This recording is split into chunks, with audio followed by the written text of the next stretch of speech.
நேற்று ஒரு கிளைண்ட் வந்தார். அவங்க சன்னை கூட்டிகிட்டு வந்திருந்தாரு. அவருக்கு ஒரு 30 இயர்ஸ் இருக்கு. அவர் சொல்கிற கம்ப்ளைண்ட் என்ன அப்படின்னு பார்த்தீங்கன்னா, அவர் வந்து குளிச்சுட்டே இருக்கிறாரு. அவங்க சன் வந்து ஒரு நாளைக்கு மினிமம் 10 to 15 டைம்ஸ் வந்து குளிச்சுட்டே இருக்கிறாரு. குளிக்கிறதுல ஒரு பிரச்சனை இல்லை. இதுதான் நாம் எல்லாரும் யோசிப்போம். கண்டிப்பாக இப்போ ஒரு டைம் 2 டைம் குளிக்கிறதுனா பிரச்சனை இல்லை. இந்த மாதிரி 10 டைம்ஸ் குளிக்கிறதுனா அது கண்டிப்பாக பிரச்சனை. அதுதான் நாம் சைக்கலாஜிக்கலாக ஓசிடின்னு சொல்லுவோம். OCD obsessive compulsive disorder.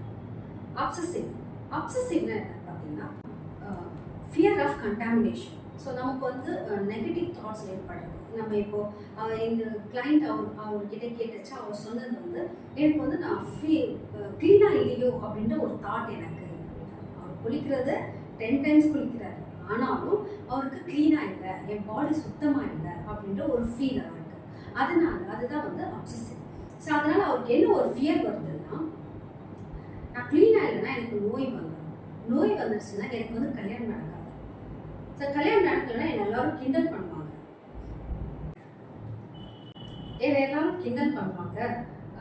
அதனால வந்து நான் குளிக்கிறேன். ஸோ இதுதான் வந்து அப்சசிவ். ஸோ அதோட கம்பல்ஷன் என்ன ஆகுது? கம்பல்சிவ் என்ன பண்ணுறாரு? குளிக்கிறாரு. எத்தனை தடவை வேணாலும் அவர் குளிக்கிறாரு. ஸோ இதுதான் வந்து கம்பல்சிவ். இதுதான் வந்து நம்ம ஓசிடின்னு சொல்கிறோம். இது வந்து வெறும் குளிக்கிறது இந்த விஷயம் மட்டும் இல்லை. சில பேர் பார்த்தோம்னா நம்ம வெளியில் போகிறாங்க அப்படின் போது வீடு லாக் பண்ணிட்டு ஒரு டைம் 2 டைம் இழுத்து பார்ப்பாங்க. ஆனால் இந்த ஓசிடியால் அஃபெக்ட் ஆனவங்க என்ன பண்ணுவாங்கன்னா, மோர் தென் 10 டைம்ஸ் வந்து அவங்க இழுத்து பார்த்துட்டே இருப்பாங்க. அதுவும் இல்லாமல் அவங்க வந்து போயிட்டு திரும்பி வர வரைக்கும் அவங்களுக்கு இந்த ஒரு ஃபீலிங் மட்டுமே இருக்கும். நம்ம வீடு கரெக்டாக போகணுமா, வீட்டில் இவ்வளோ நகை இருக்கு, இவ்வளோ பணம் இருக்கு, இல்லை சேஃப்டியாக இருக்குமா அப்படின்ற ஒரு எண்ணம் வந்து அவங்களுக்கு வந்துக்கிட்டே இருக்கும். அதே மாதிரி தான் வந்து இப்போ ஒரு ஒர்க் ஒன்று பண்ணுறோம். இப்போ ஆஃபீஸில் வந்து ஒர்க் பண்ணுறாங்கன்னு வச்சுக்கோங்க. அவங்க ஒரு இப்போ கால்குலேட்டிவ் ரிலேட்டடான ஒர்க்காக இருக்குதுன்னா அவங்க வந்து அந்த ஒர்க்கை அந்த கால்குலேஷனை வந்து நிறைய டைம் பண்ணிக்கிட்டே இருப்பாங்க. ஸோ அவங்க வந்து சாட்டிஸ்ஃபை ஆக மாட்டாங்க அவங்களோட ஒர்க்கில். ஸோ திருப்பி அந்த ஒரு ஒர்க்கையே பண்ணிக்கிட்டே இருப்பாங்க. ஸோ இதனால் என்ன ஆகுதுன்னா ஒர்க் வந்து ஸ்லோ ஆகுது. ஸோ இதுவும் கைண்ட் ஆஃப் ஓசிடி.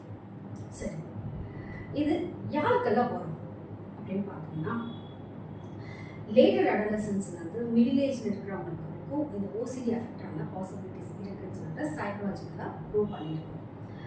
இப்போது இது கோவிட் டைமில் இது அதிகமாகவே ஸ்ப்ரெட் ஆச்சு. எல்லாருக்குமே அந்த ஒரு பயம் வந்தது. ஏன்னா இது ஃபியர், நம்ம லைஃப் பார்த்தீங்கன்னா ஃபியர். ஸோ அதனால எல்லாருக்குமே அந்த கோவிட் டைமில் ரொம்ப அதிகமாகவே ஓசிடியாக இருந்தாங்க.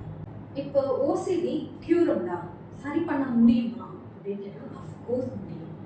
நீங்கள் சரியான சைக்காட்ரிஸ்ட்கிட்டையோ இல்லை சைக்கோதெரபிஸ்ட்கிட்டையோ இது ப்ராப்பராக நீங்கள் ட்ரீட்மெண்ட் எடுத்தீங்கன்னா கண்டிப்பாக இது க்யூரபிள். ஸோ இந்த ஓசிடி அஃபெக்ட் ஆனவங்க எல்லாருக்குமே வந்து ஒரு மென்டல் சப்போர்ட் வந்து கண்டிப்பாக தேவைப்படுது. ஸோ அவங்களுக்கு வந்து அந்த சப்போர்ட் கொடுத்தாலே ஆட்டோமேட்டிக்காக அவங்க இந்த ஃபியர்லேருந்து அவங்க வெளியில் வர முடியும்.